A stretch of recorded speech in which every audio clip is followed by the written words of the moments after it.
Bir narsani yaxshilab bilib oling. U otasini uyida och emas edi, siz uni to'ydiradigan.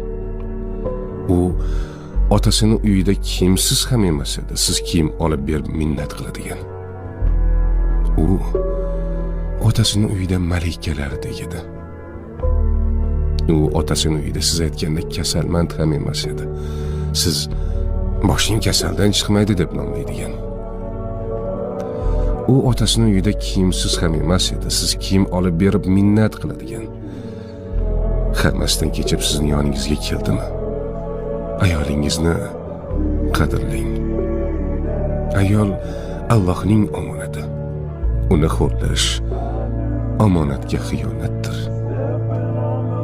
Omonat qilib bergan zot bir kun omonatning ustida albatta hisob